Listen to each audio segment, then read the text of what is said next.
So in exams, you would be given a research paper and you would have to appraise that paper, right? So appraisal of a research paper doesn't only mean statistical analysis. You also have to know certain basic statistical analysis, plus you also need to understand how to read a paper. Does that paper mean any relevance to your clinical practice, and how do you judge it? So I would be covering both these aspects in this talk. So the type of papers which are there, the simplest one is the case report, where you report on a single interesting patient, any interesting case study, you did some intervention which is out of the line and the results were good, and you try to publish that. The case series would be report on a series of patients. Obviously there is no control group here. Then the case control study, where you identify patients with a particular outcome, and there are control patients which do not have the same outcome, and this looks at the exposures and the possible links to that outcome. Why did you have this outcome? Is there a particular drug which is causing it, or a particular area where these patients will be having such outcome? Then cohort study, where you identify two groups of patients, and one would receive an exposure of interest and the other would not receive, and then you look at the prognosis and causation and so on and so forth. But they are very low in the evidence. The important ones are randomized control trial, and this is a clinical trial in which the participants are randomly allocated to a test treatment and a control group. This would involve the concurrent enrollment. The patients would keep on enrolling and they would keep on being followed up for both the groups, even if they drop out also. That's the basic physiology, and this is gold standard when you want to test the efficacy of any intervention. Then the systematic review, where you identify and critically appraise all research on a specific topic. Low tidal volume ventilation in ARDS. Now you try to gather the all researches that has been done on this particular topic, and then you combine valid studies. What was low tidal volume? Was it 6 ml in one and 10 ml in one? No, they are not valid studies. They are totally different heterogeneous studies. So you try to combine the valid studies, and this is now increasingly important when you talk about evidence-based medicine. Meta-analysis. In absolute simple language, when you apply statistical analysis to a systematic review, this becomes meta-analysis. So as I said, in the level of evidence, systematic review stands number one, then you have RCTs, and then you have these simple studies. Then in the research paper, in the statistical, in all papers, you will find a column of statistical analysis. What statistics were used in that paper to analyze the results, and they would obviously mention the bias, that what kind of bias was there or not there. And so bias means it's any tendency which would prevent an unprejudiced consideration of a question. There is some kind of bias there, and it can occur at any stage of the research. Some degree of bias is always present, that is fine, but is it affecting the result? That is what is important to understand. So what are the type of bias? Selection bias. This is when the criteria used to recruit and enroll the patients into separate cohorts are inherently different. This is more common in case control and retrospective studies, and less common with the randomized control trial. The selection bias would be either by flipping a coin, or by chart, or by taking our cards, which room the patient would go in, and so on and so forth. There are many ways how to select a patient. The other is the channeling bias, and this occurs when patient's prognostic factor or the degree of illness, this would dictate this cohort study, and this mostly happens in pharmaceutical trials. Lesser sicker patients, in the drug they are interested. More sicker patients in the control group. So obviously the patients will have a better benefit, and then you say that my patient was better when X drug was used. Then citation bias. Most of the journals would refuse publishing a negative trial, right? Everybody wants a positive trial. So you would find more of positive trials in a journal rather than a negative trial. So this is when the researchers and the trial sponsors are unwilling to publish. Even you yourself, if you have a negative trial, you would not like to publish that trial. And positive trials are more likely to be submitted for publication as compared to the negative trials. Then you would also find this terminology in all statistical analysis of a randomized trial. The word is null hypothesis. Now, null hypothesis is, it is a hypothesis which the researcher is trying to disprove, reject, or nullify. If you say that high tidal volume does not have any mortality difference in ARDS. Now you want to disprove this, you want to say no, this is a false statement. Low high tidal volume will cause mortality in ARDS. So you want to disprove this hypothesis, and this terminology is called null hypothesis. The opposite of null hypothesis is alternative hypothesis, which means you say yes, high tidal volume does not has any effect on ARDS. So that is word is called alternative hypothesis. So an experiment conclusion always refers to null, which is whether they have rejected or accepted it. Then you would also find this word in the statistical analysis, which is the type of error. So they would always say what was the alpha error or what was the type 1 error percentage in that trial. And this is referred to as false positive. This is when you are trying to incorrectly reject the null hypothesis. So you are trying to say whatever my question was, this is true question and this is false positive, and alpha error has to be as low as possible, and generally we take alpha error as around 5%, right? Then the second error is the beta error, which is 1 minus alpha, and this is opposite of, if this is false positive, this is false negative, and where you try to accept the null hypothesis. The another word that would be found in the statistical analysis is blinding. What was the type of blinding that was used in this trial? And this means masking the people concerned in the trial about the therapy. So single blinding means only the participants or the investigators do not know which is the control group and which is the treatment or the intervention group. In the double blind, neither the participants nor the interventionists, they both will not know. In a single blinded, one would know. In the triple blinded, the person who is doing the statistics will also not be aware which is the intervention group and which is the control group. So they will have a group A and group B, but they are not aware which is group A and what do you mean by group B. So single blind, double blind and unblinded means everybody knows what is happening. So when you read a statistical concept in an RCT, you look at the baseline characteristics.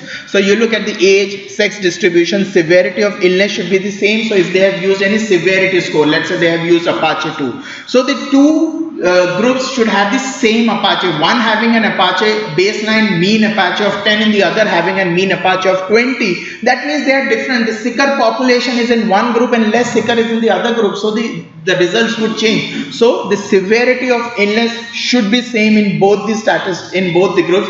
And so always go through the demographic chart in any trial, because that will tell you what subset has been used in both the groups. Then always look at the power of the study. If you read a study, at the end it would be written, somebody would write the limitation of the study where we were not adequately powered. Now what do you mean by power?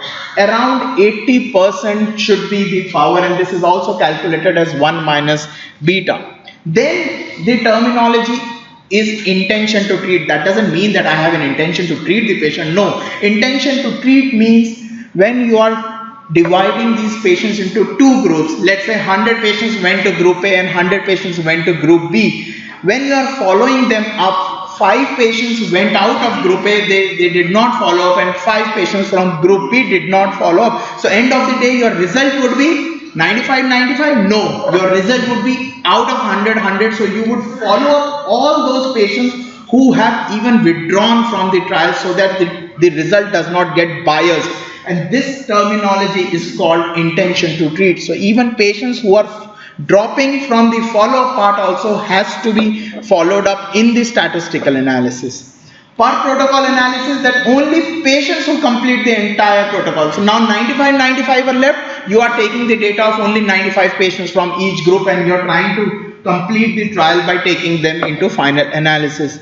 Modified intention to treat, if you find this will be mostly a sponsored trial, a pharmaceutical trial, people will be having some conflict of interest in terms of they must have taken a grant from the company who is sponsoring. So that is modified intention to treat, and this is post randomization exclusions, industry sponsorship, favorable outcomes, and authors conflict of interest. So if you find this terminology, Please go at the last column of the article where there is written conflict of interest, right? And see that X has received grant from an X company because he is on the advisory board. So please take those results with a pinch of salt. They are not sacrosanct. So always look at this, what terminology has been used, whether it was intention to treat or per protocol analysis or modified intention to treat. Please go through that prior.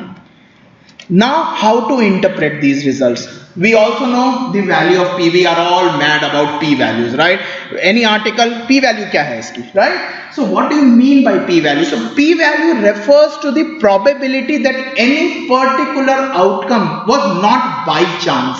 What does it mean? If the P value is less than 0.05, which means the X result that happened in that particular subset, that the result was by chance, the percentage is only 5. So that is what I said, a P value of less than 0.05 is statistical significant. That is, this result happening by chance is less than 5%, and 95% chances that the result that you got was because of your intervention that you have done in that group.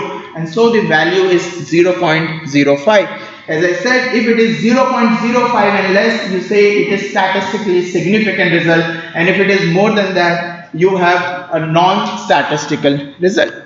The another terminology that you find is confidence interval. Confidence interval means, if you break this word, confidence and interval, which means interval means it has to have a range, and what is the confidence in that range, which means if you are repeating that trial 100 times or n number of times, you will obviously not have the same exact value result, but is that result falling into a very narrow range, and this is called as confidence interval. The same trial repeated 100 of times would not yield the same results every time, but on average the results would fall into a certain range. And again, if your P value was 0.05 or let's say a 5%, the 95% confidence interval means every time you do the result, the test, it will fall into that range 95% of times. So if you are doing it 100 times, 95 times, the result should be within that range, and so the value of 95% confidence interval is there. Narrower the range, more reliable is the intervention or the result. Odds ratio, that is odds of outcome in the treatment group divided by odds of outcome in the control group. So if the outcome is negative, right, so obviously the treatment group did not do better as compared to the control group. Treatment at the numerator, outcome control at the denominator, so the ratio has to be less than 1. If the outcome is positive, ratio is more than 1. Then number needed to treat is also one word that you will find, and this is how many patients you need to have that intervention in order to prevent one person from having an unwanted outcome, or you want to say, let's say one intervention required in how many patients to save that patient. Ideal number is 1. You do it on one patient and he gets better. So in nutshell, what do you want to look for? You want to look for randomization process. You want to look what was the blinding process. How are they followed up? Was it intention to treat? Was it per protocol analysis? Again, what was the bias or how the data was collected? What is the sample size? So what was the power of the study? And were the results in a very clear and a precise manner? And the most important, does it apply to the local population? Does it apply to us? Then there would be certain graphs that you would see, and these are called forest plot or blobogram. And this is a graphical display which is designed to illustrate the relative strength. Let us not go into theory. I'll tell you what does it mean. It has two parts, the left hand column and the right hand column. And the left hand column is this. This entire part is the left hand column. This entire part is the right hand column. What is there? On the left hand side, you will have the number of studies which were taken into consideration in plotting this graph. This is called a forest plot. So here number of studies are 1, 2, 3, 4, 5, 6, 7. 7 studies were taken in this. Now for every 7 study you have these 7 lines. which means from one line to another line, from here to here is the confidence interval of each study. So one confidence, second, third, fourth, fifth, sixth, seventh. Now you have squares, right? Each square depicts the weightage of this study in calculating the overall result. So bigger the square, bigger value of that study in that meta-analysis. So each study is represented by a line in the plot. These are the confidence interval and the effect estimate, or as I said, bigger the square, bigger effect in the value. These are the confidence interval for each study. Then the vertical line that you saw is called line of no effect, and it is plotted by a diamond. So this is line of no effect, and the overall result is plotted by a diamond, and again the two ends of the diamond represent the confidence interval of the final result. Here the confidence intervals were plotted by line, and here the confidence interval is plotted by the edges of the diamond, and if you see, it is very, very narrow, 0.6 to 0.9. This tells that the result is very valid. So this is the line of no effect.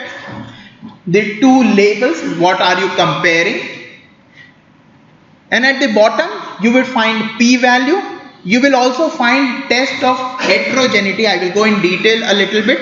What do you mean by heterogeneity? And there is called a terminology called I-square, which determines the heterogeneity. Ideally, all the studies should be homogeneous, not heterogeneous. They should be similar, and then you say my results are very, very valid. An ideal number is 0, and if you have this number as more than 50%, you will say they are very heterogeneous and you cannot rely on the final result. So if you can see, the number is written here. Now the basic rule how to interpret these findings. Very simple rule. Can you see this DF? DF means degree of freedom. It is number of studies minus 1. So we had 7 studies, 1, 2, 3, 4, 5, 6, 7, minus 1 is 6. So degree of freedom is always number of studies minus 1. Whatever your degree of freedom is, it should be very, very close to your chi-square test. If that is there, this means the study is very valid. What is the value of chi-square? 6.21. Degree of freedom 6. Absolute narrow. The test is very valid. Now, if you look at the I-square, which depicts the heterogeneity, 3.4%, absolute homogeneous studies. So all these 7 studies which were taken to compare dexamethasone versus placebo are very close to each other, as in the type of patients were same, the type of intervention studied was same, the severity of illness was same, the results were more or less same. So they are very close studies, and statistical significance 0.003. So obviously very, very significant results that we are seeing. Chi-square, as I said. Now Kaplan-Meier is basically when you are trying to look at survival over a period of time. So you are comparing two groups over a period of time, and what is the survival. So the goal is to estimate a population survival curve from a sample. The length of the horizontal lines along the x-axis of the serial time represents the survival duration, total duration of survival for that interval, and the cumulative probability is given by the y-axis. Now this was all about statistics. Now let us start reading a paper, right? This was just about one column. The entire 10 pages of the study is still remaining. So how do you do it? And it's a very, very simple checklist that you want to identify. You would first read the abstract, any XYZ article, it doesn't matter. Read the abstract first and use the information found in the abstract to answer certain questions. One, are your issues discussed here? Whatever you are trying to look for, are those issues relevant? For example, when you went through the journal, you found an article about DVT. You saw in randomized controlled trial that apixaban is better than rivaroxaban for DVT, for home therapy. Yes, you are interested in that. So go through the article and see what was discussed here. What are the main findings of the research? The abstract will have everything. Do you want to know more about after reading the abstract? You've read the abstract and you found it interesting. There were certain questions which are still not answered and you want to go ahead. Was the research done in a similar setting to yours? It was done in a pediatric population. You don't cater to pediatrics. So does it make any sense to go and read the entire thing? So was it done into a similar setting? Does it address a related question? And are there reasons to doubt the findings without reading the whole abstract? You found no, the results are probably too much hypothetical and you're not very sure about this. And so the rule is, you may conclude that the study is not reliable merely by reading the abstract. And if you don't like the abstract, please move to the another article. Don't waste your time on reading that abstract, right? And reading that entire article. But you liked the abstract and you went ahead. So in the introduction, you should know the clear statement. Why was this study done? What was the purpose of this study? It should be clearly highlighted in the introduction. Focus on the time, place and circumstances. How similar or different is the study population or the setting to yours? The absence of such statement can imply that the authors had no clear idea of what they were trying to find out, or they didn't find anything but they still wanted to publish something, right? So introduction is again important. Then you go at methods. How was it done? It should be brief, but it should include enough detail to judge what is the quality and how was it done. Who was studied, who were not studied, how were they recruited should be very clearly mentioned in the method column. The demographics must be present. As I said, it's a very, very important part. Basic demographic must be there. How the data was collected, how did they go through, was it based on a questionnaire or was it survey, was it computerized, and what format was there when they collected the data. Then comes the important part, result. And are the results of this study valid? What are the results and can you apply them locally, right? So that is important. So the data should have statistics. This is the area where you will first encounter your statistics. So the data should have statistics. Then you also look at the sample size. Was it adequately powered? So is the sample large enough to produce significant result? Then the aims which were mentioned in the introduction, are they corroborating with the results? Are there any illogical sequences, flaws, inconsistencies that has to be looked for? After the result, you look at the discussion, and in the discussion part, they should always find a review of literature that these many studies were done. These were the results in the previous studies, and our study also came out with the result which was either close or different or whatever. So a review of how these results compare or contrast with the prior research. If this report found anything which was different from the previous results, the limitations of the research has to be mentioned. There cannot be any single research without any limitation, right? The limitation word should be there. They should write something or the other about the limitation and possible implications which are not mentioned in the abstract. Then when you talk about implications, this is when you read the entire article. These are the questions you will ask to yourself. How far the results can be generalized? Can you put it blanketly to that subset of patients once you see them in the ICU? All authors tend to think my work is the greatest and till now nobody has done it. So please be aware of this. What is new here? Did you gain anything new out of this? Does it mean anything for healthcare, and is it relevant to your specialty? Can you follow it blindly in your unit? These are the questions, because this would imply on your practice after reading that article. Thank you.